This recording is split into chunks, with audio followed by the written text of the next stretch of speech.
Hello, everyone, and welcome to Silverline Silver Sunday on this January 25th, 2026. I am your host, I'm Roller Man, and yes, I am trying to click buttons over here to find Facebook, but I can't find Facebook to share it out. It's capital I'll F. wait till one of you are talking. We're gonna have a fun night tonight. I'm your host, I'm Roland, and I'm joined by the secret sheriff himself, Mr. Tom Mason. Say hi, Tom. Hi, everybody. Who is snowed in? I Oh. am most definitely. Mike, you're snowed in. Oh yeah. Tommy, you seen any snow? Not a. I've seen some snowbirds. yeah. Tom, you got snow? No, we haven't had snow all winter yet so far. Really? Yeah, which is odd for Western Canada, but there you go. Wow. I would have thought that you would have been hit pretty hard by this as well. Well, you would have heard me complain loudly had that happened. Yeah. Tom and I are joined by Mr. Roberta Conroy, who's coloring cat and mouse vipers. Roberta, you got any snow? Well, not sure. I haven't gone to the mountains yet, but I think it's up there. Okay. Not in my backyard. So you're not worried about being snowed in, are you? No. No. Never. And we are joined, of course, by nothing but a con artist himself, Mr. Thomas Flormani Jr. I'm just making it up as I go, but just making it till it works. Yeah. Tommy, that snow sure looks pretty on the interwebs, doesn't it? No. Oh, it does. I don't even want to see other people. It's so hot down here. I've got my fan on. Because yesterday I was at one of the parks, one of the Disney parks, and they got close to 80 degrees. Yep. Yeah. Yeah. We played pickleball. What's today? We played pickleball. Did we play Saturday? Yeah, we played yesterday, and BJ got sunburned. Oh, when regular summer comes and Mike and I are enjoying normal temperatures, and you guys are at 105, No, I like it. and can't raise your arm without breaking a sweat. Then No, when it gets up to 100, I still like it. I like it warmer. I want to move further south. Yeah, Tommy's alone in that one. No. yeah, I don't like it. I don't. Just get back in when there's air conditioning if it gets too hot. I don't want to. I don't want to move further south. Yeah, I start to shut down when I get too cold. When I start getting into when my body gets in, when it's 60 out, I just shut down. So you're like those iguanas that fall out of the trees. Yeah. Mm-hmm. Yeah. I don't. Yeah. I've yet to see one fall. We're not far enough further south. Yeah, I hear they do, and of course I've seen videos of it. And lastly, but not leastly, we are joined by the man who is snowed in, MiltonGazette.substack.com, Mr. Mike W. Belcher. Say hi, Mike. Hey everybody. I hope it is much warmer where you're at, as you guys are bragging. So thank you for that. You guys suck, but okay. As I peer out to my snow-covered 13 degrees with half an inch of ice on my tree limbs, that is making me quite nervous for power outages and things of that nature. So see, that's what happens when the snow comes. The power goes out and all that good stuff. Water freezes up. Their pipes bust. Oh, why do you guys do that? I don't know. The thing about it, we had 12. Tommy, we don't want everybody moving down here. Yeah. I mean, yeah. Oh, I love the snow. I want to be up where it freezes, and I'm moving.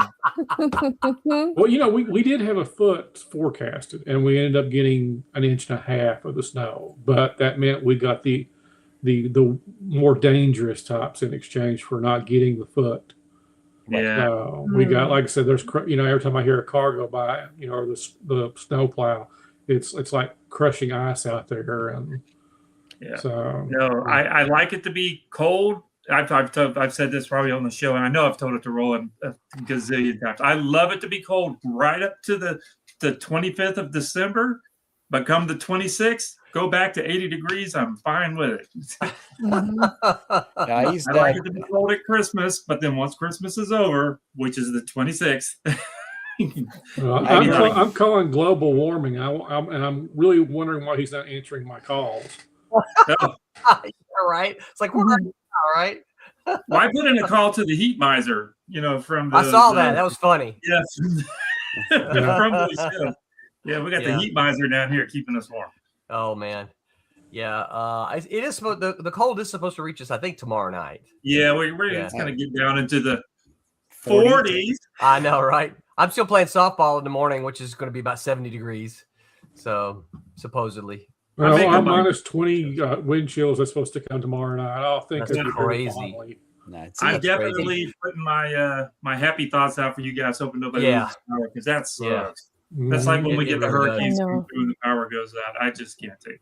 My daughter is in Nashville, and for the first time ever, she goes, these trees breaking sound eerie. She goes, you can hear them crack. Yeah, you can hear them crack, and she said it just is an eerie sound. Well, if they crack, it's easier to make firewood out of them because they're already broken. Yeah. Fortunately, she still has power, but I think there's a whole bunch of folks there in her general area that don't have power. So I saw a report of Mississippi, where Roland and I are from, and there's a good quarter of Mississippi is without power right now. Oh man, we saw pictures. I saw Oxford was really bad. Yeah, they got hit pretty bad. See, that's the thing. It hits different when you get older, because when I was a kid, I'd wake up in the morning, I would lay in bed hoping to hear the snowplow drive by with its chains on, because then I would know I'm not going to school today. Yeah. And then as I get older, it's like, well, I want my power. I don't care if I'm snowed in. I need some internet. Give me, I need my cable. I need some heat. Yeah, because I don't have a fireplace. I just have electric heat. So if I lose the power. Wait, how can you be in Canada without a fireplace? I thought every house was. I did too. No, it's I didn't build the house and I didn't buy it. So I didn't, it doesn't, they took out, so they had a wood stove down on the lower floor, and they took that out and they put in electric heat. And so I got a furnace now that shuts off when the power goes out. So do you have gas? Only if I eat the wrong things. Because we had a house in Tennessee that had gas, and so when we lost power, we would just crank up the gas and we could still heat the house. Yeah, no, I don't have that. Yeah. Oh man, I would have to get a solar panel and hook it up to an electric heater. Right. And just, sit in front of it like I'm some kind of weird Amish kid. David A. Gutierrez says, Roberta and I will laugh at you as it's eternally 75 in Los Angeles. I know. Yes. Hey, David, thanks for hanging out with us, man. Roberta's like, yeah, I'm always putting on my shorts and t-shirt and going out. Yeah, I don't do that. Yeah.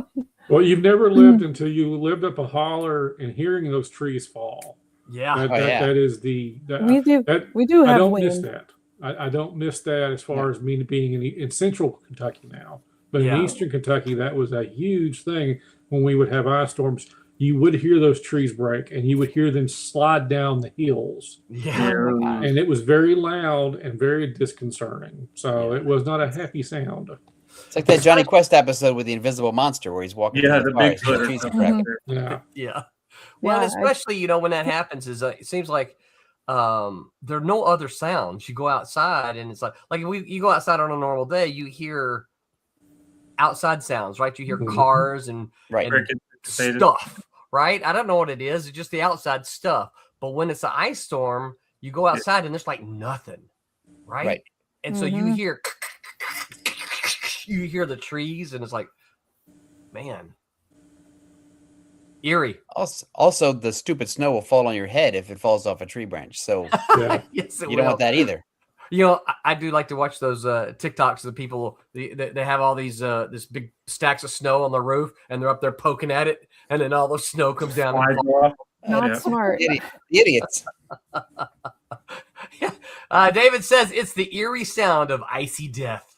That's my detective novel. Well, clearly, Mike, you still have power. Yes. So not a lot of people around you lost power? We're pretty close to the city, so I guess the grid's pretty tight. And like I said, the difference between central Kentucky and eastern Kentucky is the amount of hills and tree limbs that are hanging on right above the power lines. Yeah. Right. And also there's a lot of in the ground power lines here. The neighborhood that we're in has in ground. Which is better. Yeah. Yes. So, I mean, just got to worry about the lines that feed those lines as far as that goes. But like I said, from home, it was not uncommon to look up and see many trees right atop power lines, and they're just, waiting to fall. Yeah. But here, that's not the case here. Tommy, you remember, you've been to Mississippi probably more recently than I have, but the last time I went to Mississippi, I remember riding down one of the highways, and the utility poles are like this, right? And trees are always growing up right beside it. But they've gone in and they've cut all of the trees away. And some of them grow up like this, and then they literally go whoop because they've cut the trees. The inside part of So they don't. Well, they're not arborists, so they're not trying to make it pretty. It's just like they're like hack surgeons. They just go in and it's just like, okay. It looks goofy, but it works, right? Until the tree starts to grow funny. And then, 20 years from now, you have this weird looking tree with a power line through it. I think they'll be back in another 3 years to trim it again. Right. I think they trim those pretty regular, and particularly some of the bigger roads. Luckily, down here in Florida, we over the past 20 years, at least since I've been here, we've had so many hurricanes. All of the new construction, all of the power is underground. Yeah, right.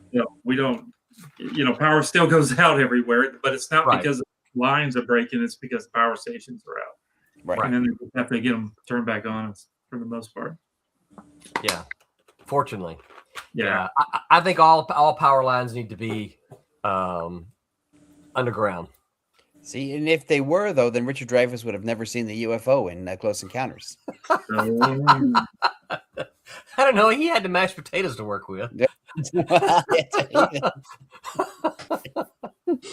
I do my best work with food.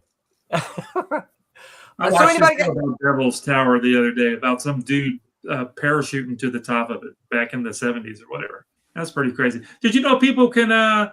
They've got ways that people mountain climb that thing all the time. Did y'all know that? Not a surprise, but I didn't know that because I saw the trail in Close Encounters. You just go up the side and you around the back, and that's where there's stairs goes up the side. Did he replicate that with the mashed potatoes? I don't remember that in the mashed potatoes. I don't think it was in the mashed potato sculpture, but yeah, there's anyone who hasn't seen Close Encounters are going, what are they? Why are they talking about mashed potatoes? It's all our grandparents are talking about an old movie that nobody's ever seen before. You've all seen 2001: A Space Odyssey, right? Yes. Yeah. What year was that? It's 2001. 80. No, it's 60. 2006. 2001: A Space Odyssey. It was like the 70s, late 70s. 1969, maybe. Was it that old? Okay. If there was a way to find out, I don't think we can. I know. It's just our memory. I'm figuring David's about to let us know, probably. Roberta knows. He has time. He can look it up for us. I can look it up. Yeah. Sure. So I tried to watch that movie with my kids, and they did not make like 20 minutes of it. They're like, "Does anything happen in this movie?" Right. And I'm like, "Well, yeah, stuff happens. Like you got to get to the HAL 9000. Somebody walks around." The thing of it is, neither one of them 1968. Wow. Yeah. Kudos, Tom. Man, 68. I was thinking it was about a decade later. Wow. I saw it on TV, so it was not in the theater. The thing about Close Encounters is that if you're used to the way movies and TV are told now, it takes a long time for 2001 to sort of reveal itself. Yeah, it does. There are long periods where it's like, what? And it's like, what do these monkeys have to do with anything? Can we just hurry up, get this along? I'd like to figure out what the twist ending is. You're like, wait a minute. I saw the trailer, and I don't remember monkeys in the trailer. Yeah, the monkeys are beating on the slab for a long time, and then there's a baby floating through space, and then there's the computer that's not going to do anything, and then the big guy walking around with a big treadmill. You're like, how did they make this into a movie? Right. Yeah. but at the same time, you're like, that's kind of cool. But at the time, though, nobody was making a movie like that. No. The way that they had to film all that was incredible. And that's the thing is that you watch it now, and the spaceship goes through space like very, very slowly. Yeah. And then Star Wars comes along 8 years later, and it's like vroom. Yeah. And so it's well, to think about that when he goes on in 2001 when he goes on the spacewalk for minutes and minutes and minutes, all you hear is right. Right. No wonder your kids didn't want to watch it. Yeah. All you hear him is breathing. Right. It's not exactly TikTok friendly. Right. Yeah. No. It's we got here. Tank Ferret said 2001 is a masterpiece. Hey, Tank. Thanks for hanging out with us. It's just you're not going to get new kids to watch it, though. No. Pop says, "Hey, yo, what's up, Pops?" Hey, Pops. Always count on Pops being here. And then he says, "Hey, Tank." Then he says, "Pops." David A. Scooter says, "I love Grandpa Tommy's movie reviews." And get off his lawn while he's at it. I'm there for the young people. Yeah. I'll be doing Barry Lyndon next. The Stay on Space stuff. Have you guys watched the new Star Trek series? The Space Academy. The Academy, I haven't seen yet. But I kind of like it. I don't know why people it's not Star Trek, but I kind of like it. I do like it. I it. like the other ones, so I think I'll probably like it. I hope it doesn't become the one character who does everything wrong every episode and then learns a lesson. Oh, it's going to be like Acolytes. It's going to get canceled before the season's over. So yeah, but I still like it. But I like it. I like it. It's a good bunch of actors, a good bunch of characters. Watch the third episode today, and I'm like, yeah, I see what everybody's talking about, but I still think it's kind of fun. I haven't seen any of it, so I don't know. You're not the marketing doesn't do much for me. It's a little one tree deal for me. No. And across the board, people from all different aspects of life are like, "Oh, this is not my Star Trek at all," and it's not. The thing is supposed to be your Star Trek because it evolves. But we don't want another Star Trek. Why? We want Star Trek to be Star Trek. If you want to make some other space show, make another space show. We want Star Trek to be a little old. It's a big world. I think that's the point. It's Star Trek. That's called Star Trekkers. That's something else.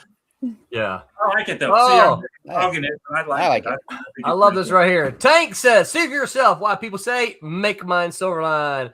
Silverlinecomics.com. Thank you, Tank. Isn't it time for Tommy to say like and subscribe? Like and subscribe. Word. And share while you're at it. That's right. Share it. That's right. Share it. All right. So, anybody got any news before we make our way to our topic finally? Oh, we have a topic. We have a topic? we were just, what are you talking about? This is an important topic today. I thought we were just going to bust everybody's weather balls. Yeah. No. I still got a show in September, February, but that's February. We do that at the end. But which is only like, we do that at the end. It's only 2 weeks away. 2 weeks away, yeah. Yeah, so, all right.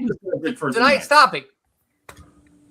Things nobody warned you about while you're making comics. We all want to get in and we all want to make comics, right? We're like gung-ho. Woohoo, I love comic books. I want to make comics.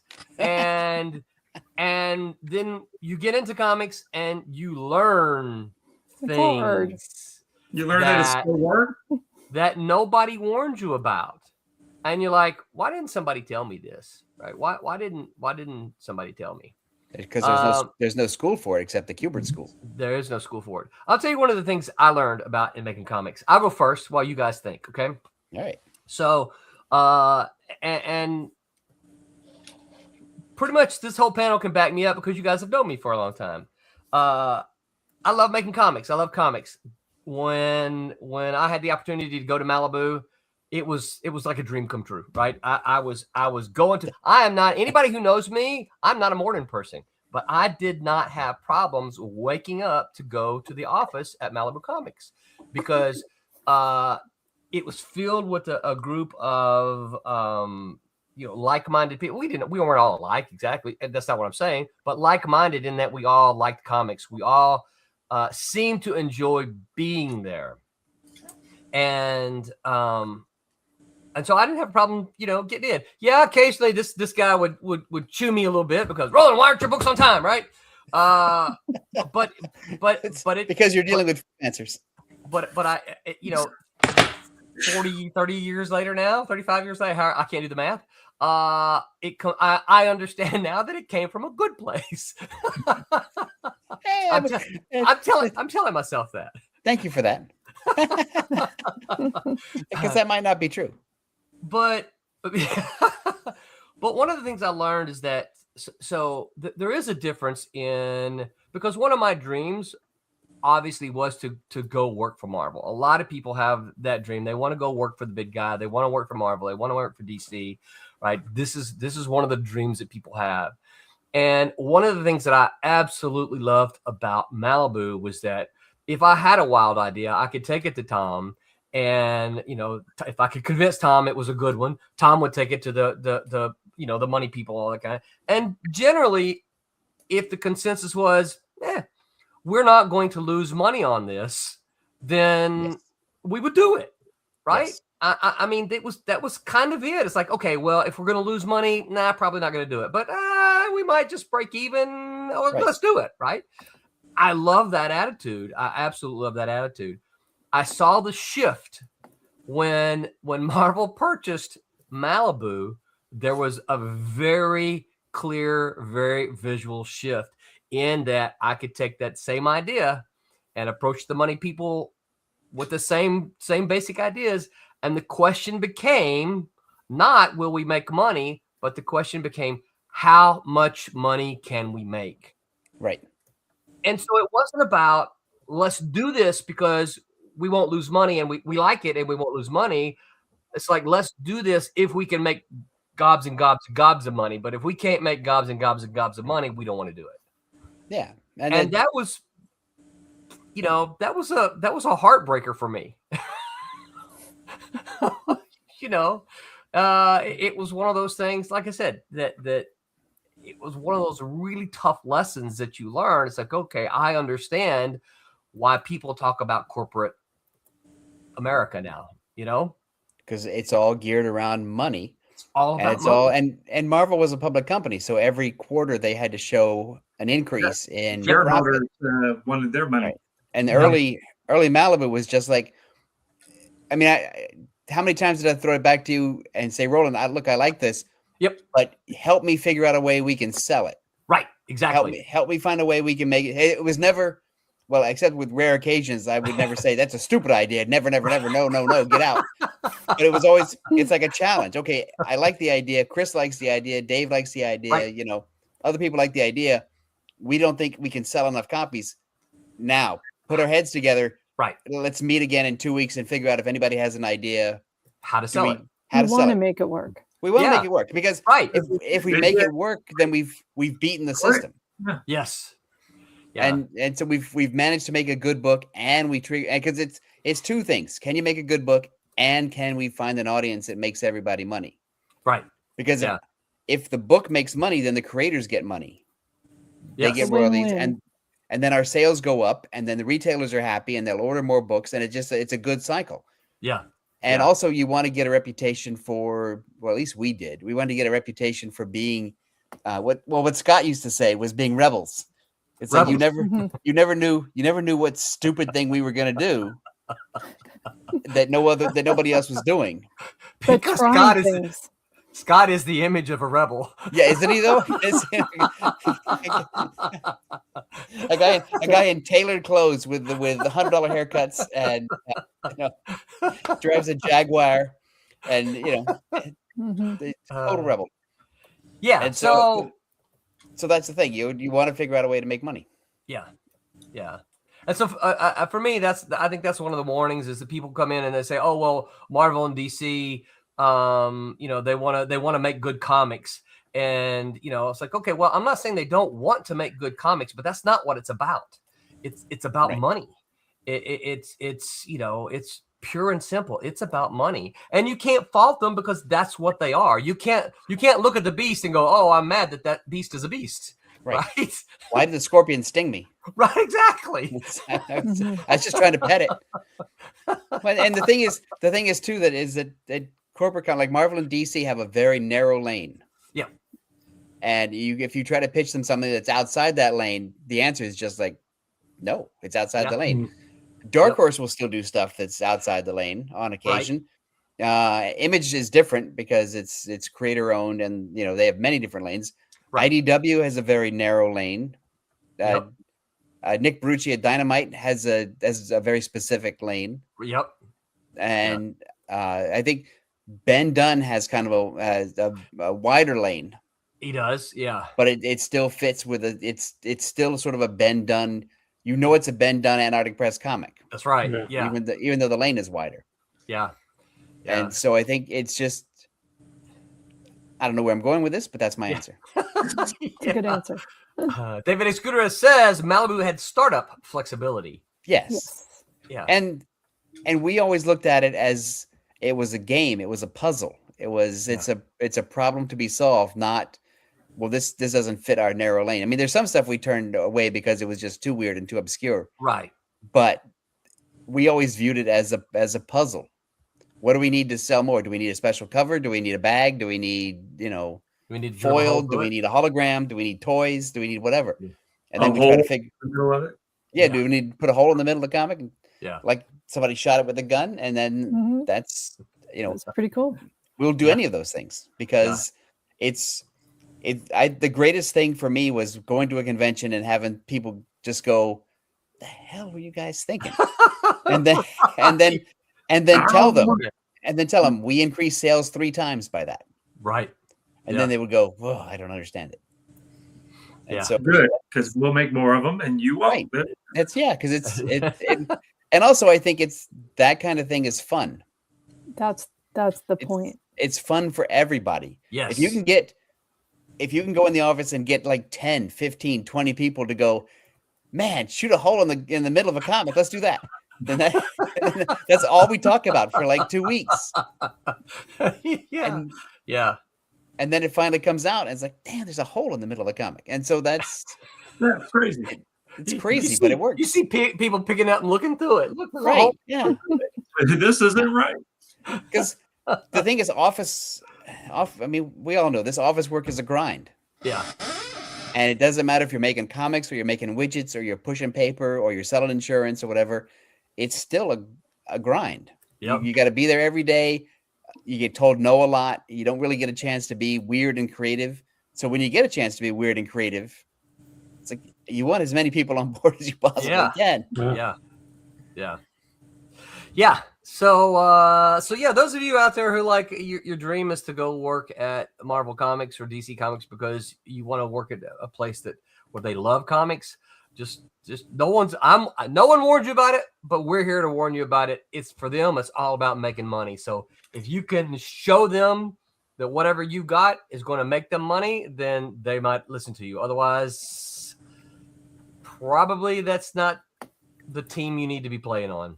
Also, they're not going to let you in anyway. No. Marvel and DC aren't looking for you. They're not looking for me. They're not looking for other people. They're not looking for, whatever. There's no way you break into comics and your first job is Marvel and DC. No. There's just really no way that happens.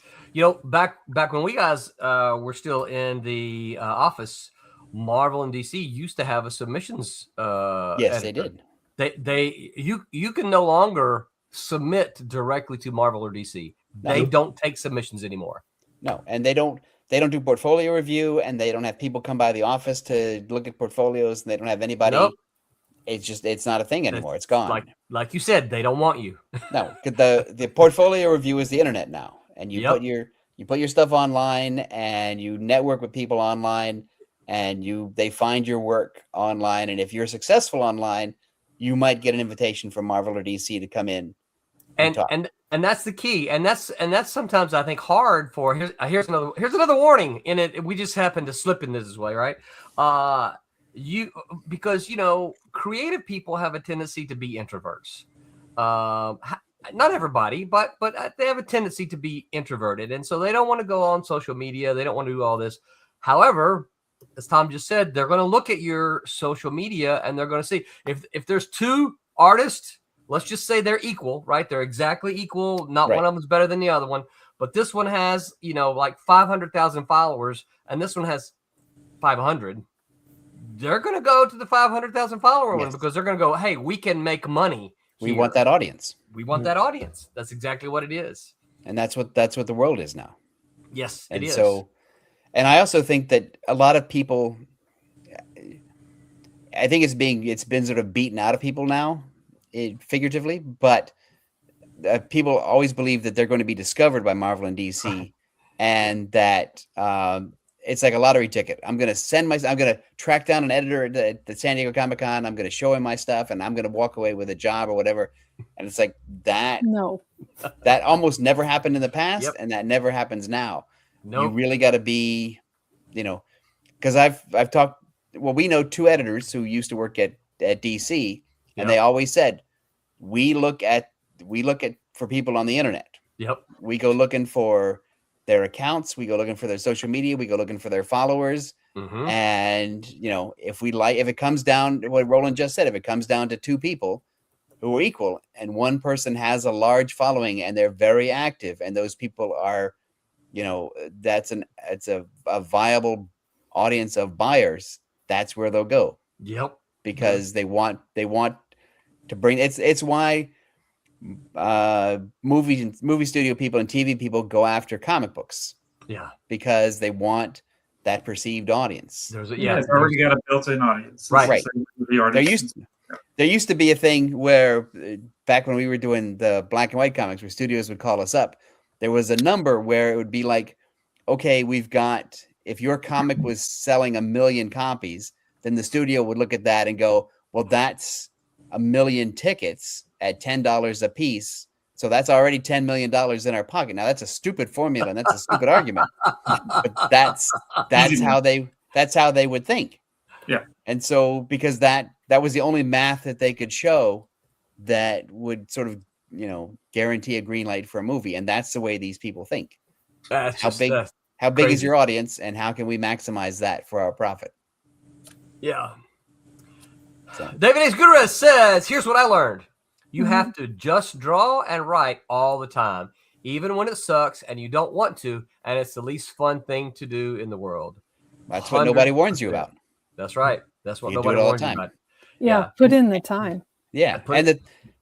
It's fun, but it's still work, right? It is still work.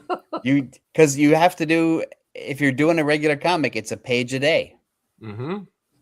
The worst thing about making a comic is making a comic. Right. I just don't feel like it today, Roland. I can't draw. That's right. Yeah. Mm-hmm. You still got to do it. Drawing block. You got inker's block, Tommy? Yeah. I'm just going to sit there and watch. I had inker's block. Yeah. Well, yeah. And see, Roberta says, Roland, I just don't feel like coloring all these fire snowflakes in anymore. Right. That's when you get an assistant to do it all for you. Yeah. All right. So what else? Who else has something that nobody warned you about making comics? Well, one of my biggest ones is that even though you may have a job today, you're working on the book, whatever it is, you have to go ahead and get the next book lined up. You have to be constantly getting the next, even if you're like, when I was doing all those Nightman books and stuff, I knew Roland was going to continue giving me Nightman books, but I didn't sit on my butt and not try to make sure that, because, there was a time when I didn't have a Nightman book to work on. And, and I'm like, well, what am I going to do now? Luckily there was something else. And then, you can't just get the book and start doing, say it's a 24-page book, 22-page book, and then, and then all of a sudden go into your studio and do those 22 pages and then come out going, okay, now, no. Where's my other 22 pages? Because I still got the mortgage to pay next month. Right. That's the thing too. You have to always be hustling. Like you're always hustling. Yeah, you're because the contract, with being a freelance artist, you may be in real tight with your editor and he may be, but there's somebody above him that says, no, we need somebody else to work on it next month. Mm-hmm. Or your editor gets fired. He's got to tell you, it's like, I told you had 3 books, but now it's just 1. And it's like, well, what am I going to do? Say, no, I'm going to do them anyway. I'm not sending you the pages. You're always working on, you're always trying to land your next job. Like when I was working on the Lilo and Stitch book, there was a tough deadline and it was a lot of work. But during that time, I still had to spend a couple hours every day. Sure. Yeah. Contacting people going, okay, here's what I'm working on. Yeah. And whenever people would call me up, the freelancer's lie is that when people would call me up and say, what are you working on? I always say, well, I'm doing this because people like it when you're busy. And then I always say, but I'm always looking. Right. And so, and because I know that by the time they get off their butt and get around to thinking about me for the real job that they're talking about, it's weeks, months down the road, I'll be done with the thing I'm working on and I won't be busy. Yeah. So I'm always pushing the ball uphill of, I'm busy right now, but sometimes I just outright lie. Yeah, I'll be finished with this by next Friday. You got to make sure that when you're getting close to the end of the book that they've already sent you pages, even if it's like, when I was doing the stuff for Malibu and for Marvel at the same time, I made sure that they overlapped enough so that way, because when I'm waiting on a penciler, even though as an inker, Roland would, say, Thomas, I know we told you could do a page a day, but we really need this now. We need for you to do 2.5 pages a day to get caught back up. That never happened.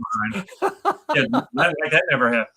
But you always would try to make sure that there was one project that was sitting on the shelf as you were finishing up this one. You had pages for the next one because you were kind of generally, for the most part, you weren't going to get yanked off the book if you already had pages. I've never had a time where they said, hey, you need to send these pages back. Yeah. Right. Send us those uninked pages. Right. No, everybody knew that I was pretty fast, so I could get them done quick. Yeah. And do a good job at it. But they knew I would hustle and then stay up half the night to try to finish something, if it needed to get done a little quicker. Right. But it's always hustling, making sure you had that next project lined up, even if it's, with Roland doing the Nightman stuff or the Stranger stuff. It's like, Roland, you going to go ahead and send me the next book? You're not done with this one yet. I'm like, that's okay. I'm almost done, even though there's 10 pages left to go. You would say, I'll be done by the time I get them. That's right. Go ahead and get them to me. So you're always hustling for the next thing. Always hustling. Always. I find you have to separate your day, into those different kinds of projects. Some is making the phone calls, some is doing the work, and some is seriously just trying to up your skill. Because what I try to do is I try to do as much as I can creatively in the morning, because that's when my brain is more alive, and then I'll do my screwing around stuff like sending out emails or whatever in sort of the late afternoon. I thought you meant like 4 a.m. No.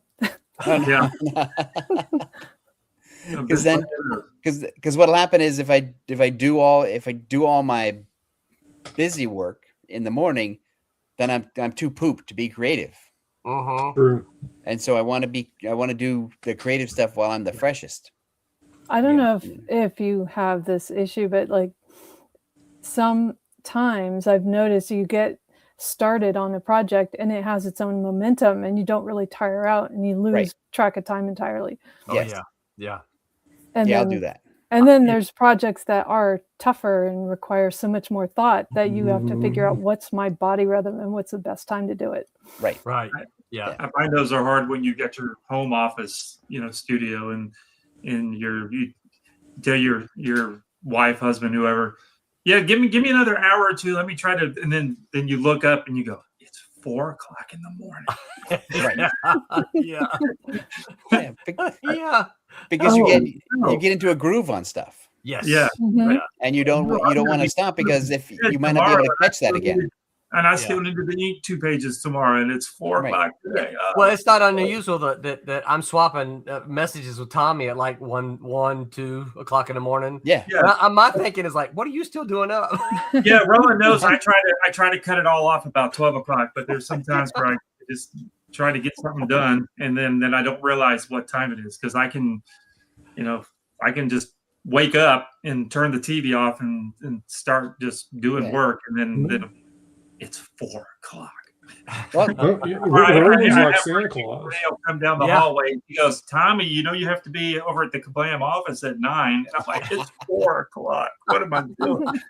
I still got the day job I got to get to. Sometimes if I've had a story problem in my head for a long time and haven't been able to solve it, when I finally solve it, like all I want to do is sit down and get that out of my head as fast as possible. Sure. Yeah, before I lose it again. And so and depending on what time of day it is, I will just drop everything and do that, because it's like that eureka moment where the light bulb goes off. It's like, oh crap, I solved this thing. I gotta get this. That's where you writer guys have the more advantage than the artist folks, because you could like pull your phone out and go, oh, no, and then go back to bed. Yeah, but when we have that little thing, it's a bunch of ideas and stuff that, you know, Mike and I and Roberta is like, oh, we got to spend 3 or 4 hours. There you go. Yeah. I have these all over the house. Yeah. I got one in the car. I got one in almost every jacket I own. I'm ready. So whenever we have that show about who has it easier, it's like, I don't know. I don't think either person has it easier. No. Well, they're different challenges. Yeah. Yep. I think you guys, the artist guys and the coloring person, you have problems to solve as well. It's either it's storytelling, or it's where to put the light, or it's where to put the shadow, or it's what colors are going to go well with this scene. And so it's just a different type of problem, but it's still a creative problem. Yeah. It all has to coalesce.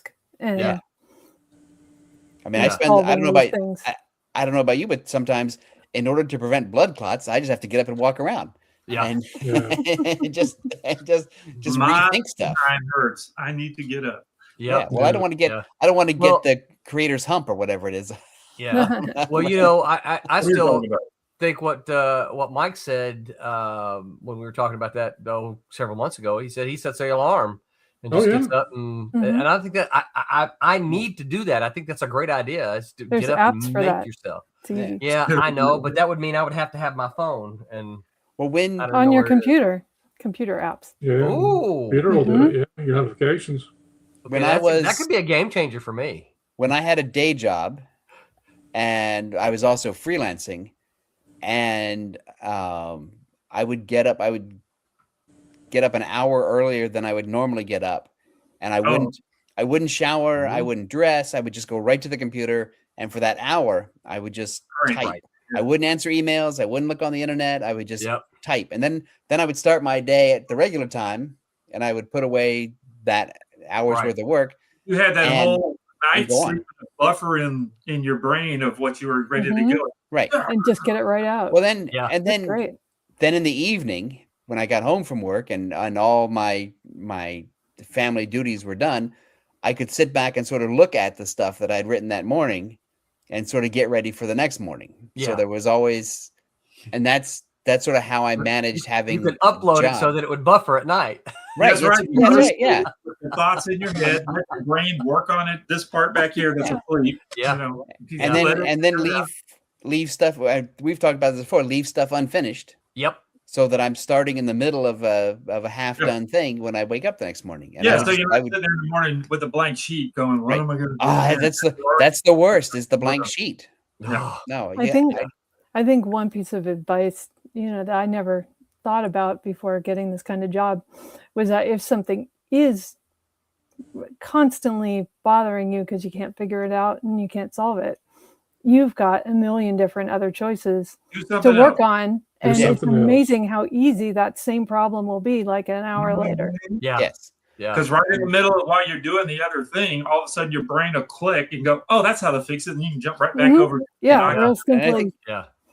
Wasting all that time to figure it out. Let your brain just work on it while you're doing something else. Yep. Yeah, because I remember reading an interview with Isaac Asimov, the old science fiction author. This was years ago, and even before the internet. And he had 3 typewriters in his office, and he had 3 different things going on. He had one typewriter he was working on a nonfiction thing, another typewriter he was working on a short story that he was trying to do, and the third typewriter he was doing for correspondence. And however his brain was working that day, He would bounce around from typewriter to typewriter. Crazy. Yeah. Yeah, it's nuts. I mean, but that's sort of the way I do it now with my open tabs. Yeah. I'm Right. doing the same thing. Yeah, you got to. I mean, I was working on 3 pages this week at the same time because I kept on hitting the wall with one of them. Yeah. So I would switch to the other one because I actually had time to draw and I wasn't going to waste it. Yeah. But I just couldn't get this pose down. And so I went to another page on another panel and started, sketching out a layout. And then on another page, I had maybe some coloring left to do on it. But yeah, I mean, there's ways of getting around it. But man, you can't just throw your hands up. You're trying to get something done. I mean, if it matters to you, you're going to find time to do it. You're going to figure out ways to do it. Right. Yeah. Well, also, what I was going to really say about that point is that sometimes you notice you're taking too long solving something that that you should be able to solve. Right. Yeah, like if you have like 3 hours to get that you have to draw to do whatever it is or to write or whatever, and you're sitting there for an hour and a half on one thing. Yeah, just leave wasted it. an hour and a half. Too long. You work on the thing Exactly. you can get done, and then your brain will figure it out. Then you can come back and you can use all 3 hours, efficiently rather than just wasted half of it. We used to talk to Steve Gerber back in the old days, and he would when he had a script to write, he would just sit there and stare at the computer for hours until the inspiration hit him. Like he wouldn't leave, he wouldn't get up and go do something else, he wouldn't go for a walk, he wouldn't call friends with her. He would just sit there like this. Oh my God. Like some kind of Hemingway guy, and wait for the inspiration to hit him. It's like, oh hell, that's not the way to do anything. No. I don't know how you Does it work for him? Well, he was always late, and so I don't think. And he got like $500 a page, so he can sit there for 2 days and still come out even. Yeah, you really can't create in a vacuum. There's always like something that knocks your brain thinking of something else. Right. Yeah. And that's why I think creators have to consume as well. I mean, we have to read, we have to watch TV, we have to watch movies, we have to be consumers of that as well. I also keep the brain going. I'm also not a big believer in the creative person as a loner, where you sit in your cabin and your work and your comic is your manifesto. I've never been a believer in that. One of the things that I liked about working in the Malibu office is if I had a stupid idea or if I wrote something I wasn't sure of, I had about 50 people I could sort of corral at any time and say, listen, what about this? Here's my idea. Right. I'm going to go away. You tell me how to fix it. I'll be back. Right. And that's what I really liked about the coloring department. Yeah. And Roberta can probably speak to this better, is that when the colorists would do something cool, they would show each other. Mm-hmm. And when the colorists would get stuck or whatever, they would ask. And there's always a handful of colorists who are like, I'm do this. And then because I remember seeing colorists at another colorist's desk clicking stuff, go click, click, click, click. Here's how you do that. How do I do this pattern? How do I do that effect? And then you would learn. And that's the thing about making comics is it's not necessary. It's collaborative, but it doesn't have to be lonely. Right. You can build a network of friends and just say, hey. We respected each other's solutions. Right. That's a trust you had. Right. And it's a lot less people. And it's a lot less lonely today with the internet and this. And I've told you guys before, one of the reasons that I love these Sunday night streams is I get to hang out with you guys. Yeah. And talk comics. And talk comics. Right. And I learned so much from you, Tom. You just keep going. I can't shut up. No, but things that you didn't say when we were in Malibu. Oh. He said them. Yeah, not to the colors. Oh, okay. Yeah.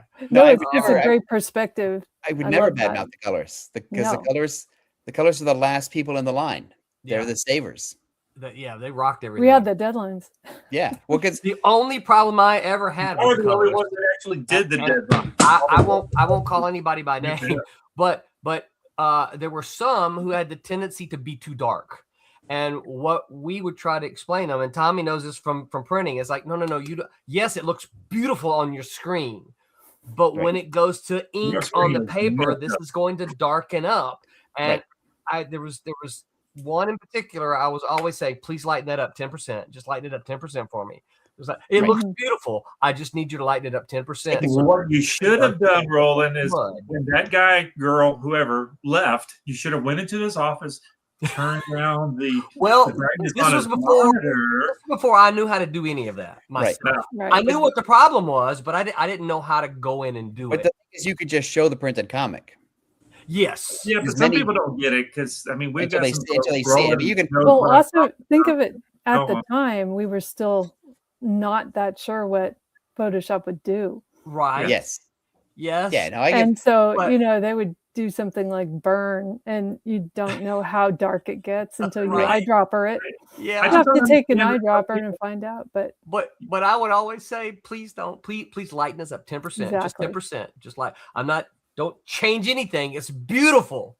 Just lighten it up 10%. Right. Well, before I started Kablam and all that kind of stuff, when I started digitally coloring back in Photoshop 2.5, I guess it was, in the 90s, it only took one book that I colored to see what it looked like, and it was too dark. And I went, I'm not doing that again. You got folks now that they'll get book after book after book. Right. Not comparing. They were pretty clearly on us if we did something too dark, because we had to keep consistent. But you figured it out, though. That I messed up. That I didn't do that again. Yeah. All right, Mike. I'm going to ask you next. What's something that no one warned you about in lettering? But David's got a couple of comments here we're going to get to. So I'm setting you up to think about it here. He says, "Here's the freelancer version. You have 3 jobs: making sure you get paid, lining up your next gig, and working on your current gig." Yeah. So that's 3 jobs: making sure you got paid, lining up your next gig, and working on your current job. So you're a bookkeeper, you're a marketer, and you're the worker. Yes. Mm-hmm. Yeah. I don't know how many artist folks, friends that I know that they'll get a book, right? They're well-established people. They'll get a book, 22 pages or whatever. They'll do enough to turn that first invoice in, 5, 6, 7 pages or whatever. And then they just won't. The pages are sitting there. They just won't work on the next bit. They got a $1,000 check came in, and then they just went crazy for the rest of the week and didn't finish the rest of the stuff. That's the most money I've had at one time. I got to go spend it. And I don't. It's been a great thing for me as an inker, because I don't know how many of these books that y'all would send me at Malibu that, can you finish this up, because the inkers just weren't doing their job. I'm like, well, send it to me. I want the money. I'll do it. Yeah. Yeah. That's the other thing too. You got to get yourself in a position where it's not just, I want to ink a book. I also want to be in a position where I can help out and ink half a book. Right. Yeah. Or I can ink 3 pages to meet a deadline, or I can do something else. And this is one of the things that you try to tell people when they look at the industry and they go, well, why is this artist is better than this artist, but this artist gets all the work? Why? 28 days. Yes. I'm like, I don't even know who you're talking about, but I can tell you this is why, because this artist is the one who met the deadline. Yeah. I mean, I had 1 or 2 Malibu books monthly with my name in it, and then my name was always in 2 or 3 others for helping out all the time. Right. And it was always like a page or 2. It wasn't. Because if I tell people, because they want to get mad at the editors, I say, here's what you don't understand. It was my job to get the books out on time. And if the artist didn't do it, it was still my fault. This guy, he wouldn't call Tommy and yell at Tommy, why didn't you get the ink done? He would say, Roland, why is your book late? Right. Because you technically you work for me. Tommy doesn't work for me. Right. Tommy's a freelancer. So that's one of the things that I'm a 1099. I don't have the other thing warning about making comics, right? Is that I had to do that because it's like, I know Tommy's going to get it done. Whoever was doing it before, right, they might not be getting it done, and because I don't want to be yelled at by Tom, right? But the thing is, the book has to come out relatively on time, because that's cash flow. Everybody can get paid. And also, what I learned from corporate comics, we didn't have this, but I learned this from the guys at Marvel, is that if you had late books, it would go in your permanent record. Mm-hmm. So when it was time for staff to get raises or reviews or layoffs or whatever, how many marks you had against you in your permanent record, that would help determine whether or not you got a raise or whether you got the boot. And so I think it becomes incumbent upon everything is the editor's fault. Yeah. And even, and it's up to the editor. The good editor sort of figures out like Roland had Tommy in his back pocket. Mm-hmm. Roland gets in trouble. He knows Tommy from college, for Christ's sakes, is going to come in and help him out. And I think that's every editor has those people in their pocket. Their colorist, their letterer, their not everybody wants to be on that schedule where it's like the only work you do for the editor is 3 pages in a panic overnight. Right. However, you want to build up a network of people that you can call on and just say, hey, I'm in a jam. Tommy, I got a dude who flaked on me. I need 3 pages. I got 3 pages. I got 10 pages. Can you do the and it wasn't every day, or not even every week, but at least once a month, twice a month, you just like, here, can you knock these out? Sure, I got time. That's the thing about making comics is you have to know a lot of people. Yes. Like Mike doesn't need to know a lot of people because he does everything in his room there. Right. But if you're doing a line of comics, you got to know a lot of people. You can't just say, "Oh, I've got an artist, I've got an inker, I've got a letterer, I've got a colorist." Right. You got to get the right one. You got to get the right one, and then you always got to have people in the back pocket that can help. And like Tommy, you want to be that person. You want to be that person that's in the back pocket because you want them to call you. Right. You want them. I wanted the extra work. I can handle it because I got to, because of the fact that by working with Roland and working with Stephen and Mitch, Stephen Butler, Mitch Bird, and all those guys, they helped me build my speed up. So, it was easy for me to do really nice 2 pages a day. I could do 2 pages a day back then. I couldn't do it now. but back then I could do two pages of really detailed stuff a day and would look really good. Could I do 3? Sure. But 2 easy. So they knew that I could. There's also that freelancers thing of where do they like me? Do they like my work? And sometimes the only way you know if somebody likes your work is if they keep hiring you. Right. Yeah. And so it's good. I mean, they can say, "Oh, this is great. I love this." Yeah. But if they don't hire you again, it's like, well, did they really love it? And so, we joked around with Jim Amish when he was on here before, and Jim knew I like Jim, and we talked about it on the stream. The thing about Jim is Jim's a talker, right? He's chatty, and he's super chatty, and so I didn't always have the time to talk with Jim, and that's why I would pass him over to Gerald. Gerald, you got to talk to Jim today. I don't have time. Right. For the conversation. Yeah. I would do that with Harlan Ellison. Would you give him to Kara? Yeah. I got work to do. More work, less stuff. Let's get to work. Yeah, it's like I don't have because when you're making corporate comics, you don't have an hour. You don't always, it's the back in those days, the FedEx guys come at 4:15. Yeah. I think that's the key to like the subject of tonight's thing is what people need to learn. It's like, there was a key word in the monthly comic. It needs to come out once a month. Yeah. So, whatever. All of these things are whenever we feel like it, but we're just going to call it monthly. No, the stores, there's so many people that need the book to come out once a month. Yeah. For the distributors, to the store, to the fans reading it, they're expecting it to come out once a month. And if us the artist folks and the writers are just taking 6 weeks to do a thing, well, that's why you get so many odd books where there's 2 or 3 issues of the team and then there's 2 or 3 fill-ins. It's like, well, that's why, because people are messing around and not getting it. Well, that's why Marvel always had Sal Buscema and George Tuska and Don Perlin. And it's like you might have not, and Vince Coletta, you might not have liked those guys, and they might not have been the best artist or your favorite artist or whatever, but it's 28 days. They got the work done. That's what you have to do. Yeah. And I think so. But a lot of the stuff that we've been talking about is for like corporate comics or comics where it's a business. Yeah, I would like to hear from Mike. Well, go ahead, Mike. David Ace Gutierrez, I see your questions. I'm not going to forget you. Well, for lettering, I actually have a couple. The first one is that in the typical processing of your job as a letterer, the artist has so many days, the inker has so many days, and the colorist has so many days. I certainly wasn't told that when it comes to lettering, You had 2 weeks ago. You had 2 weeks ago to get it done. Right. Yes.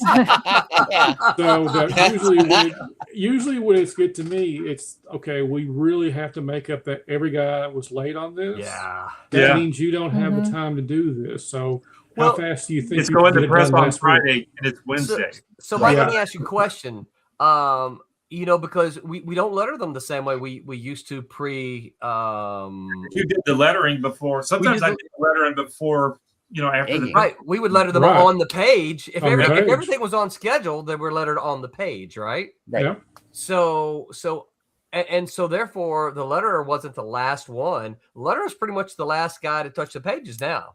Yeah. On all of them, right? Exactly. I mean, if you're a digital letterer, if you're a guy that provides lettering, especially to a bunch of different ones, you're the guy that's making up the time.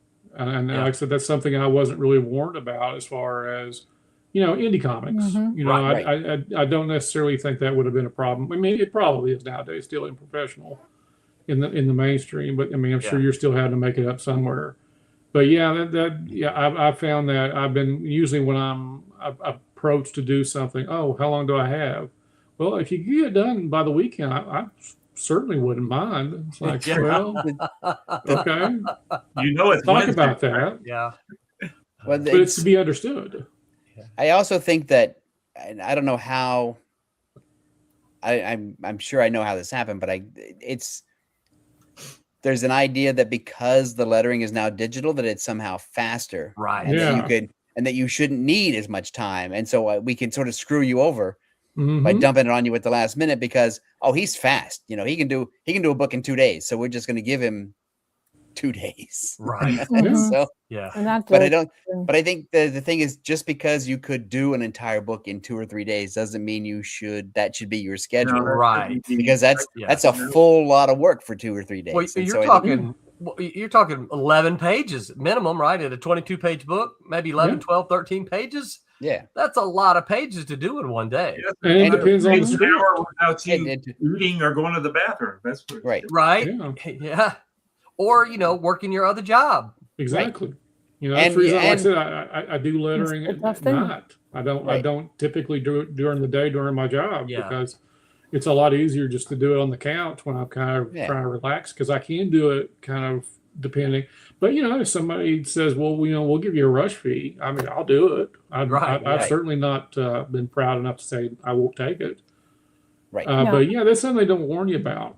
Yeah. And and again, with indie comics, the other thing is the uncredited editor part.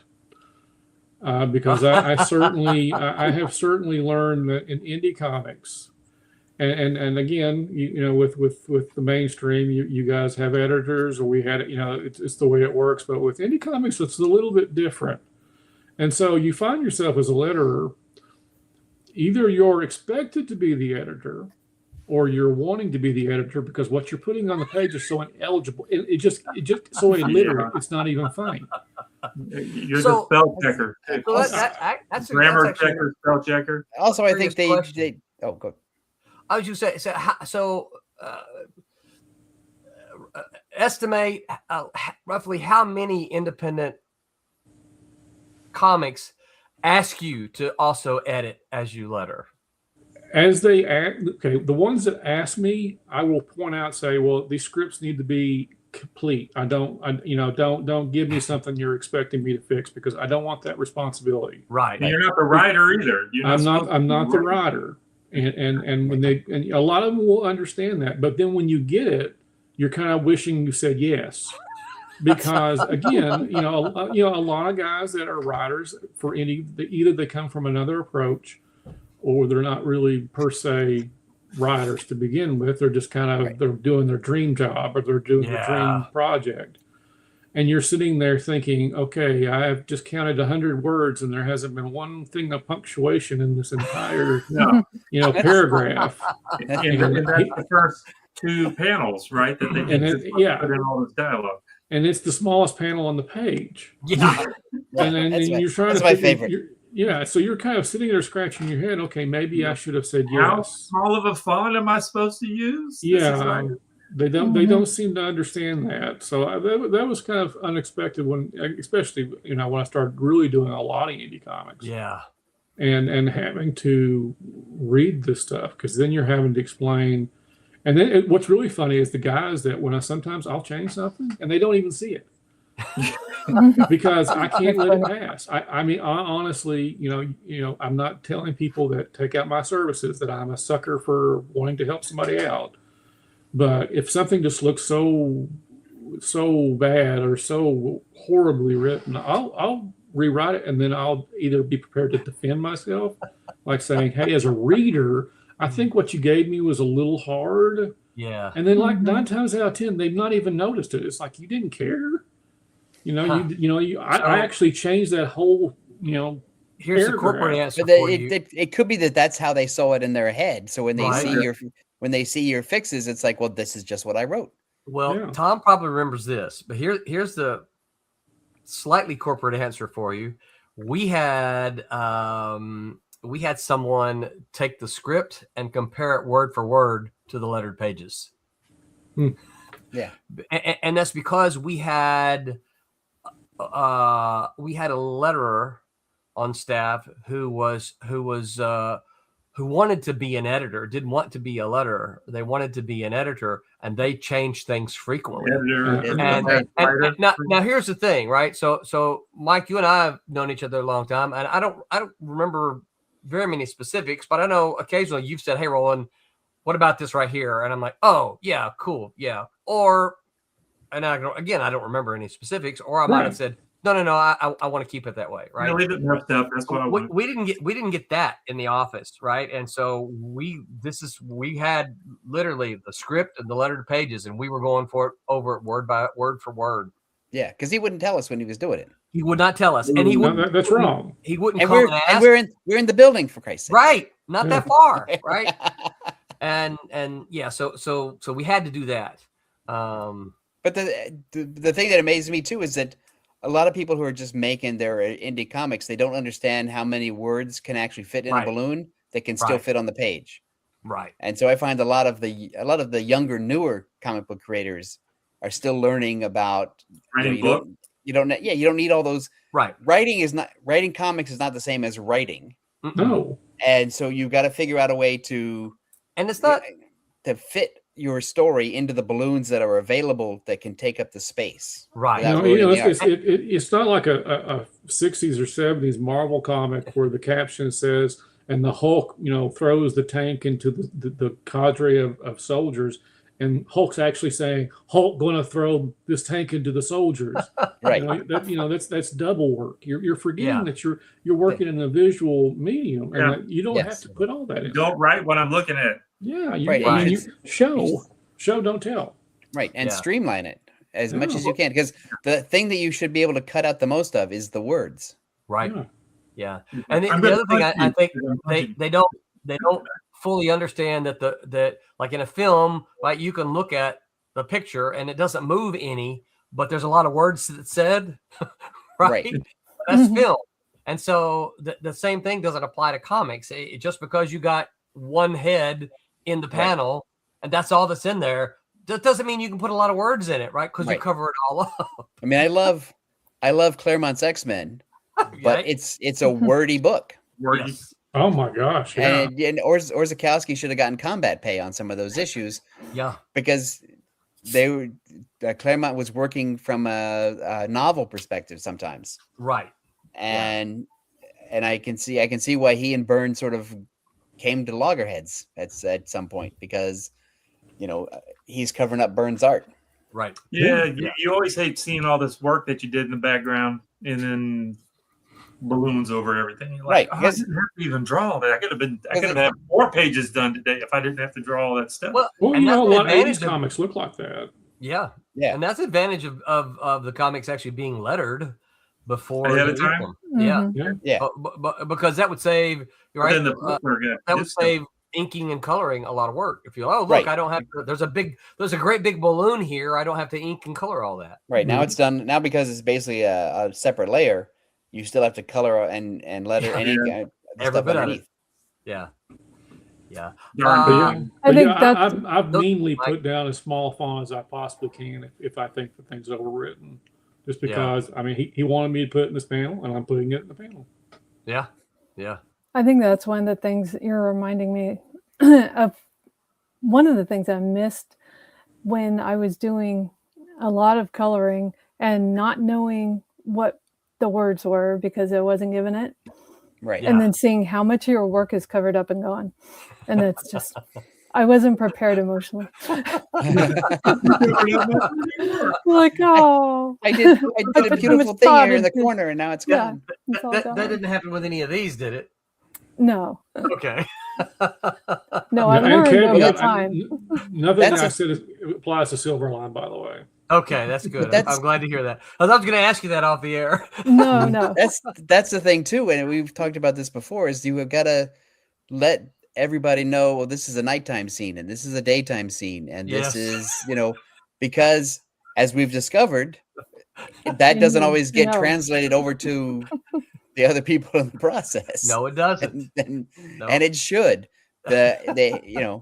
I'm not saying that everybody in the process has to read the script and understand everything that's going on. However, they do need to understand what they need to know for their part of the job. This is a nighttime scene. These are the colors of this person's costume. This is a daytime scene. This is sunset. This is dusk. Right. This is whatever. Right. And the same thing with lettering too. Like, can we have a distinctive font for this stupid thing? Right. And can we have, whatever? Just let everybody know up front.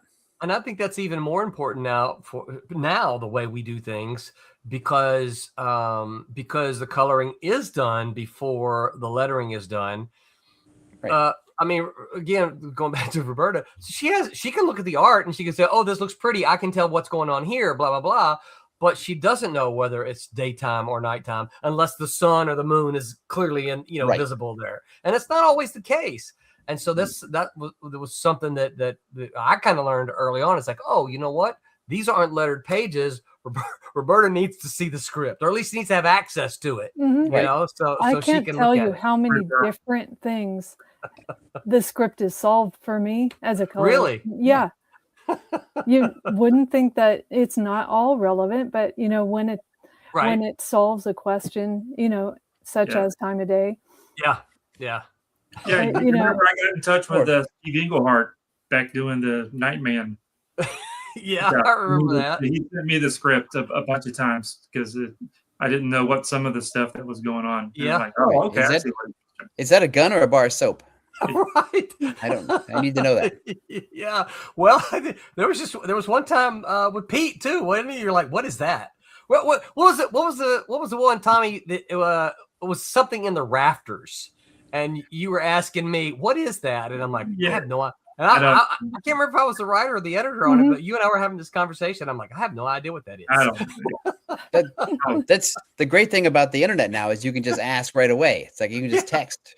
Back then, it was like, I didn't know what it was. I just tried to keep it so it looked nice, and I'm like, I don't know what this is. Here it is. I'll let the colorists figure it out. Yeah. Oh, I'm passing this on because obviously the penciler just passed it on to me, so I'm just going to pass it on. Well, just to realize anything you don't say, everyone's going to guess. You're just going to best judgment. They do their best judgment, and there it is. Yeah, so, that's exactly what it is. Well, that's the whole background's blue, so we're just going to blue over it anyway. So well, that's the other thing too. You can map coloring over it and sort of cover it up.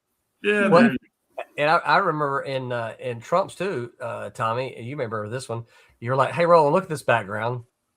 Can I just do this right here? Do I have to ink all those little figures in there?" You're like, and you even told me, because I'm thinking, I'm just going to put an outline here, and then we'll ask the colorist to maybe drop in a flat color there.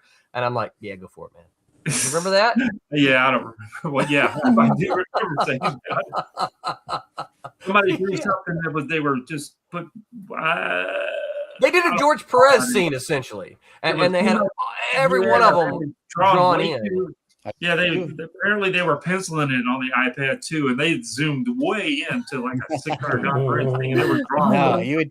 It's like, you're never going to see these faces.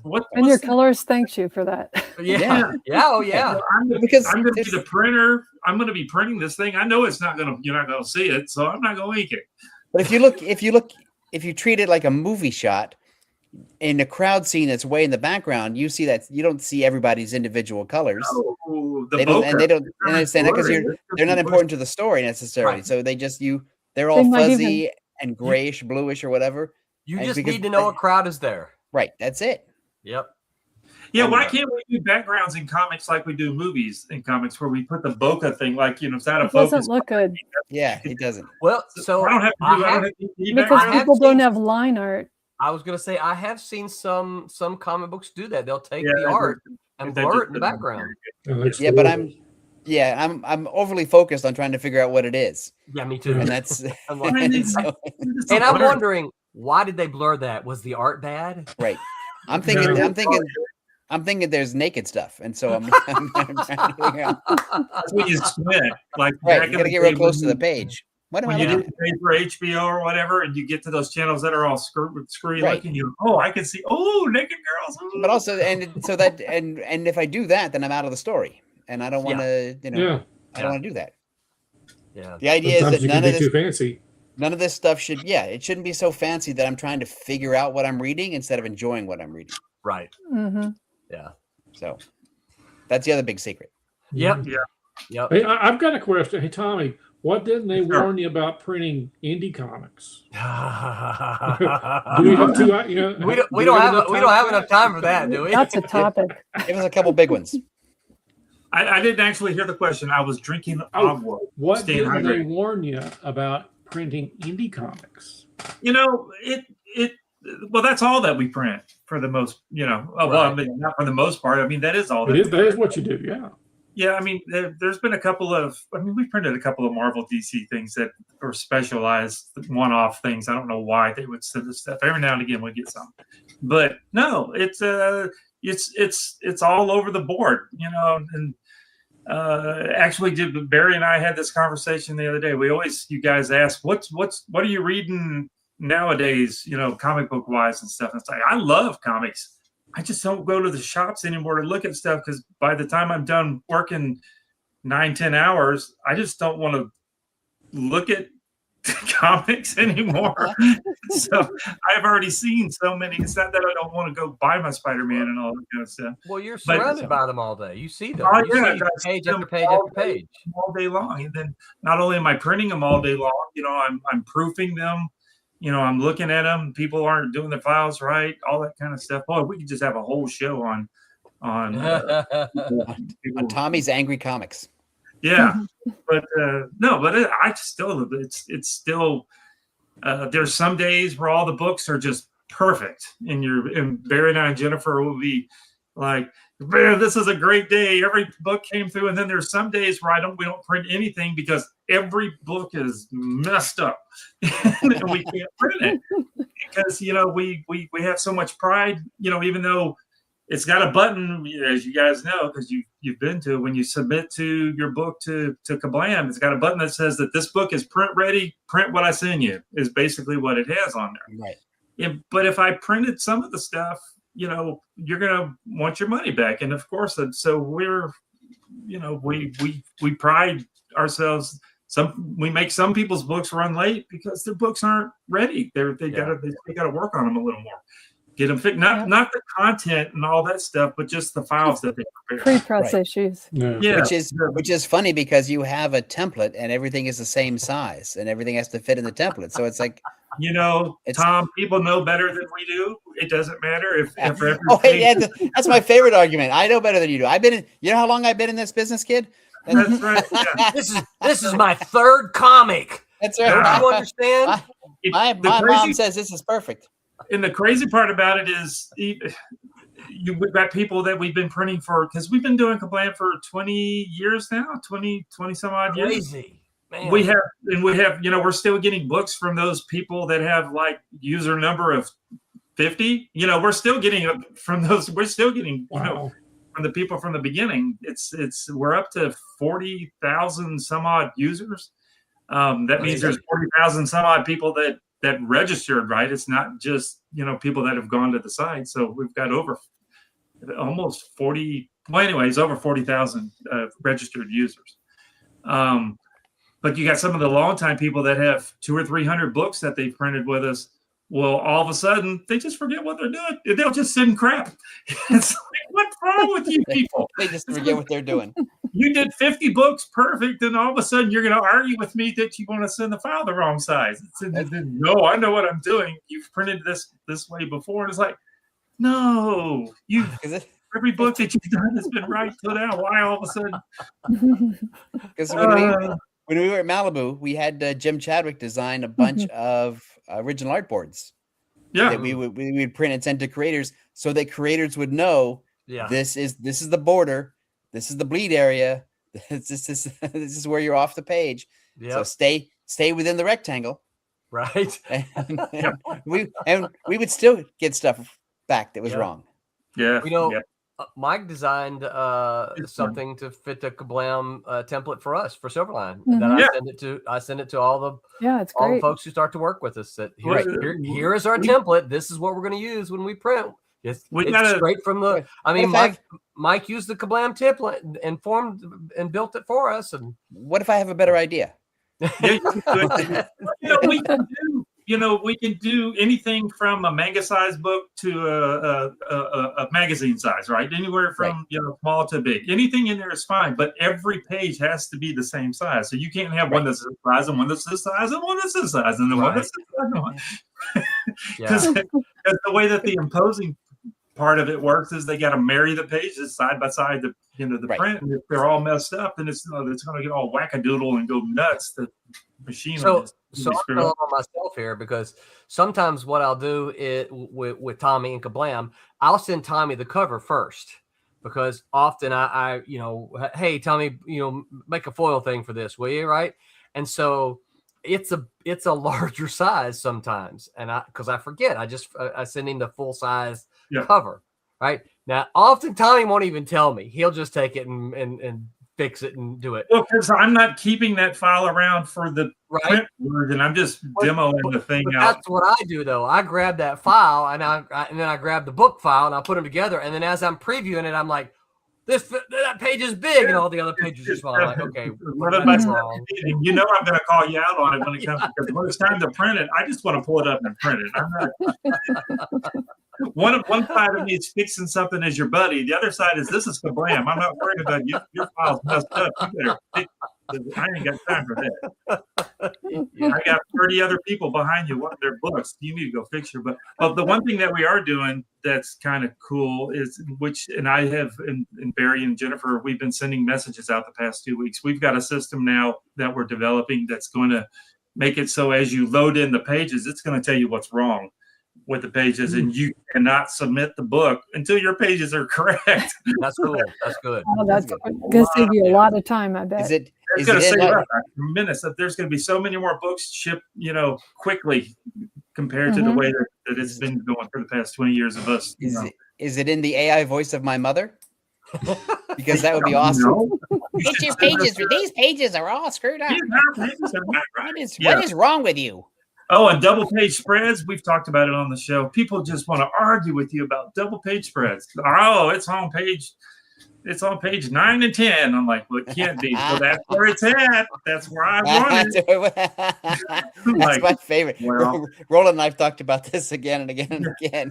This is my favorite artist mistake, because it starts with the writer, because the writer does it. It does, yeah. It's not the artist's fault.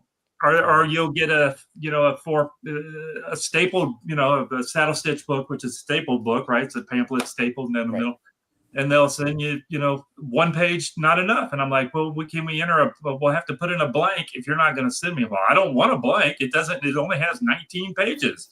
I'm like, well, then there's going to be a blank.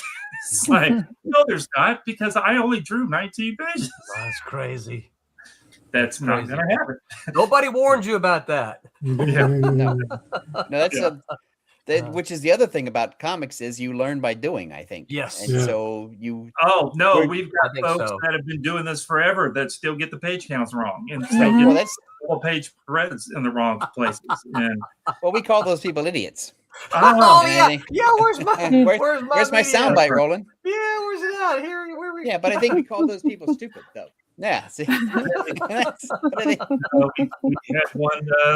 I can't see. You're going to get me in trouble. last No week. names. No No, names. there's no name any names. Don't give any titles away. We can laugh at them behind their back. Arguing with a guy all week about double page spreads. Okay, so it was a trade, so it could be 2-page increments, right? Trades is Right. cut down the middle and you glue it together. So Right. it can be, it can be an 18-page book if you want it, rather than a 16 or 20, by 4s. But he had some double page spreads, and the first double page spread was on the wrong page. And the 2 double page, it was a 100-page book, and the 2 double page spreads later on were on the right pages. So I said, you can't have this here. And he goes, well, no, that's where it goes. And I'm like, well, no, that's not where it goes. Fix it. So he resent me the PDF, and he put something in front of it. Well, then that screwed up the 2 double page spreads further on in the back of the book. And I had to explain to him. He goes, well, I thought they were all even pages then. And I'm like, well, now they're not, because you moved everything over. We went a week and a half going back and forth to get this thing fixed. And I'm like, I'm just going to print your book wrong. That's my favorite thing, because if Roberta's coloring something for me, in theory, or Mike is lettering something for me or whatever, and they tell me X isn't going to work, it's like my first response is not to dig in my heels and say, what the hell are you doing? My response would be, okay, what did I do wrong? Is there a way to fix this? Or do I have to take it back? The problem is and it may have something to do with like you said, with the writing at the beginning. Not the writing's bad. It's just the layout of the pages at the beginning. The writer didn't understand where a project from anybody, regardless if it's comic book stuff or if it's somebody want me to do some shirt designs or some stickers or some bottle. I just did a whole bunch of stuff for a bike shop. It's like they were, well, we want you to do this. We know you can draw cartoony stuff. And I'm like, yeah. And I'm like, well, give me the format that this needs to be done in at the end. Right. I need to know what the end of this is going to be so I can get it figured, because I'm not going to do all this work and then have to do it all over again. Right. It's hard to get people to answer that question. Yeah, and they don't know. It's like, and then you have to explain to them why. And they're like, well, can't you just draw it? And I'm like, no, I'm not doing it. Well, we want you to do it. Yeah. So this is an example of that, right? So here's a double page spread, right? Right. This by the way, this is from Cray, which is crowdfunding right now. That's right. So here's a double page spread. The writer wrote a single page, right? And then he wrote another double page spread. Well, just one. So notice what I had to do. I had to put in some sketches. Because I didn't want a blank page, right? No. Right. And so I had to put in sketches there. And I think I just said preliminary sketches of Cray by Stephen Butler. Probably in this case, probably would have been better to put like an ad or something there. Maybe so. I don't know. But I would have written it was one of those things that I was just like, what was I doing? Why did I do that? But I can't undo it now because it's already done. But I would have written another page. I know. Maybe that's what you do. Maybe that's that would be the best thing to do. But and then I think this is the case with the creator that I had worked with this past week, is they had already done. I mean, it was a 100-page thing, and they were like, "No, this is how it is." And I'm like, "Well, then it's not going to print right," and you have to explain to them. They're like, "No." Yeah, that's crazy. Nobody should do a 100-page thing. No. Y'all, our clock, as it always does, our clock has gone through. I want to end with this question though. Grey Wolf says, "Hey, Chet, what's up, Grey Wolf? Thanks for hanging out." Hey, Grey Wolf. Good question. David, that's not the question. Oh, David A. Scooteres says, "Is there a lack of mentorships and apprentices in the industry? Apprenticeships in the industry? What do you guys say?" I don't think so. You don't think there's a lack of them? No, I think people work together on social media now, so and throw files along and advice along, so it's different. Yeah, it's different. It's a different work environment. When you think about all the, about all the greats there. Go. Nope. I was going to say is you think about all the greats that apprentice with other people that they, I think of Dennis Cowan. He was in Arvil Jones and Keith Pollard's studio as he was learning. Right. You hear a story. Who did Chaikin apprentice with somebody? Kane. Yeah. I mean those things are just instrumental in giving passing on that legacy, passing on that whole thing. Nowadays, you've got so many people. Yeah, social media is there, but I still think it's different. I think I do it's too. still I would say it's different. different. Yeah, I would say it's different. Because Yeah. imagine, Roberta, if you had someone who would come into your office, maybe not even all day, but let's just say 4 to 6 hours a day, and could work right beside you, and you could apprentice them in coloring, much like you did back in the Malibu coloring department days. Yeah. You know? Yeah, it's different. Yeah. But it also in the like in the old days, all the industry was centered around New York City. Yeah. And so Gil Kane had a studio in New York City. Howard Chaykin moved to New York City. He lived in an apartment. He shared an apartment with 3 other comic book guys. Yeah. And he would go to Gil Kane's studio, and he would do, he would erase things, and he would spot blacks, and he would do fixes and stuff like that. And Gil would sort of, teach him stuff. And then Gil would sort of bring him up to Marvel or DC and say, look, this is my guy. Yeah. That is smart.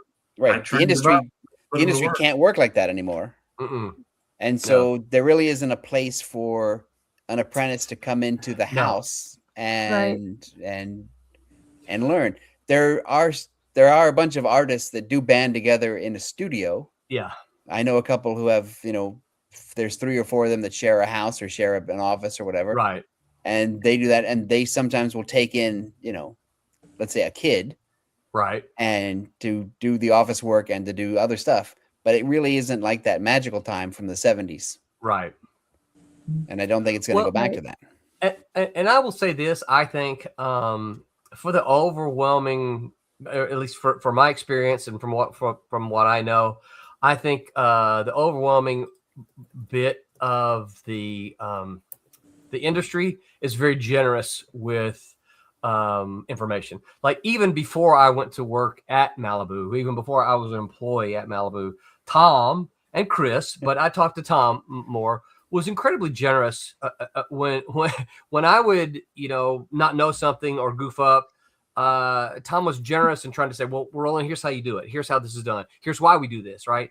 In that sort of teaching capacity, and I found, Tom, you probably remember this too. Dave Dorman and Lorene Haynes at the time were incredibly helpful to me and Tommy and Steven and Mitch when we first got started. Lorene, when I was talking to you about Miss Fury, Lorene, she's the one who came to you and offered. I mean, you paid her, but she's the one that offered to do the covers for Miss Fury, right? Because it was her way of, she was trying to help me out, and she worked with me on I think the original plot line before I sent it to you and everything. Yeah. But that's networking where you've made a friend. Yes. And you've met somebody at conventions, or they live locally or whatever. And I think that's, you get together for lunch, and you BS about a bunch of, like we would do after a convention, where we would just, go out to lunch and just whatever. And I think that's what it's become now. It's like, there is no mentorship or whatever. There's just a bunch of folks that hang out together and swap, tips. War stories. Yep. Gotta go, war stories. And Roberta's got to go. Bye, Roberta. Bye, Roberta. Good talking. See you next week. Mm-hmm. Don't have to get too cool over the next couple of days. Thank you. I'll try. Let's stay warm. But yeah, I think it is different today. And I still think the industry is very generous. In that people are willing to share information, I think. Right. Again, this is not everybody, right? But I think the overwhelming majority of people in comics are happy to do that. And I think maybe because the industry is so small, people are like, oh, you love the same thing I love. Well, let me. That's where I think it comes from, is because from some of us from a generation ago, if we found out somebody else liked comics, it's like we couldn't just wait to BS about it. And I think that's And I think that's true now. And this is what I keep saying about my class, right? They pay me to talk about comic books. Right. Right. I go in and now half these kids aren't interested that are in my classes, but they pay me to talk about making comics. You got a good scam going. Right. Don't tell them. Figured you out, or you figured them out. They don't know anything. Yeah, don't tell them. But that's the key thing too about where the mentorship or apprenticeship. It's like, don't, like, if I was a young person, which thank God I'm not, but if I was, and I was in a class about comic books, the people in that class, they'd be my group. Yeah. They'd be my mentors and apprentices, and they would be, I would try to find people in the class that we could make stuff together. Right. And do that. I wouldn't try to be, I need very specifically to be Walter Simonson's assistant. It's like, no. My contemporaries are in my class now. That's my group. That's why, and I think I've said this before, that's why the guys who came out of USC film school in the 70s were all in the same class. George Lucas and John Milius and Steven Spielberg, all those guys, they went to school together. Yeah. And they were in the same classes. So yeah, they're going to be friends for life, and they're going to make movies together, and they're going to help each other out. That's your core in your comic book class. 100%. So get well, your, and get you your look act at together. you look at the old guys. I say the old guys now, but you look at the Mike mentioned Howard Chaykin, but Howard Chaykin, I saw Walter Simonson the other day posted about Neil Adams. The Walter Simonson, that was their group, right? Right. Yeah. And they all came to New York, and Neil, God bless him, had studio space, and he was basically you could show up, and if he liked you, whatever, he would put you to work. And sometimes that work was the stupid work of comics back then, which is erasing stuff and filling in blacks and cleaning the brushes or whatever. And bit by bit, as long as you weren't an irritating little person, you'd get to do more. And then Neil would give you 10 minutes of his time every now and then, like, here's hold the brush this way, do this, whatever. And then when Neil would get a big job in, like a big corporate job, and he would need help, then it'd be all hands, and then it'd be the studio people, and then some hangers on. And according to the stories I've heard, sometimes there'd be like 8 or 10 people there overnight doing a rush job to get something done. And some of them were in the studio officially, and some of them were just friends of the people. Yeah. And that's how stuff got done back then. Yeah. So those days are gone. Those days are gone. All right. Any news? Any announcements before we call it a day? No. Let's see. Tommy, your show is Pensacola. Okay, so a Pensacola couple on weeks. the 22nd. We do a drinking draw on the Thursday before. You could look me up on Facebook. I'll tell you where it's at. I forgot what the tavern. It's a bar. How many of you are doing it? How many are in the drinking draw? draw? A bunch of us. The last time there was some 15, 20 of us in there drawing stuff. I love that. How many drinks I had on the table that were just sitting there. It's like, I'm not, people were giving me stuff. It's like, I'm not drinking. I don't know where this came from. Yeah, I'm not drawing. And there was little kids in there. I don't know how many little kid drawings that I did. It was crazy. Were they drinking too, or just smoking? They were. Tommy, what are y'all drawing this Tuesday? We are doing it's each of the artists on there is going to make up whatever it is they want, but we're doing a challenge night. It's going to be the drawing has to be done with crayons. So so it's whatever you want to draw, but it has to be a crayon drawing. You can't use any fancy anything, maybe a pencil to sketch something real quick. But the whole thing has to be done in crayon. So we're trying to do a 30-minute sketch kind of thing with crayons. That'll be fun. That's why it's chaos. Hey, Mike has previews of Man in the Mask #6 up on his website on the Millerton Gazette. Yep, that's right. Which is it's the final part of a 2-part story, correct? Yes, it is. Yes, it's my first 2-parter. I've always tried to do it one story at a time. But this one I wanted to, I thought was justified as a 2-parter. You've taken a big bite out of the. Yep. And you can read it for free on the Millerton. Absolutely. And if you have bookstores, you can get my Lilo and Stitch graphic novel. That's right. There you go. It's birdie. Right. It is birdie. I had nothing to do with the writing or the drawing, just the writing. Just the writing. On Tuesday, the rise of Hope Corps, looking back. A panel of comic creators, I don't have any idea what Hope Corps is, but a panel of comic creators reflect on the creation of Hope Corps as it relates to comics and idealistic heroes. If you're like me and have no idea what Hope Corps is, you've got to tune in on Tuesday. That is, it's gotta be upbeat superheroes, doesn't it? Hopefully, yeah. I would think so. Yeah, like Superman, right? There's like the original. Yeah. Okay. That's my guess, right? And Hope Corps. All right. On Wednesday, the Whammers are going to talk about predicted publishing trends for 2026. Ooh. What are the predicted publishing and genre trends of 2026? I don't know if this is their predictions or if they're covering predictions or maybe a little bit of both. But that's I'm guest starring on that. Oh, you are? Oh, yeah. cool. Oh, cool. So you can tell us. I have a very loud mouth. You got some predictions? The great thing is that stuff is really hard to predict. It's fun to predict, but it's hard to predict. It is. You can sort of see where things are going, but it'll be fun. Can you predict some of the predictions? Because if it was easy to predict, right, then everybody would be making a fortune. It's like predicting the stock market. Yeah. Just give me the stocks that are going to go up. That's right. That's the only one I want to invest in. That's all I need. Yep. Next week. Drum roll. If you're doing this, you're wasting your time.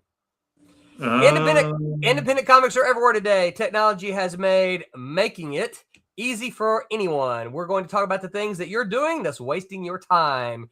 That is next week here on Silverline Silver Sunday. Finish the damn book and get it published. Exactly. There is no everything else is just wasting time. Save that for next week. Or watching TV. Right. My part's already done. You don't get a pass. You still have to show up. Ah, Christ. All right, I'll be there. All right. Until next week, remember to make mine Silverline. Good night, everyone. Hey, this is Paul Pelletier. Make mine Silverline. Is that okay, Roland?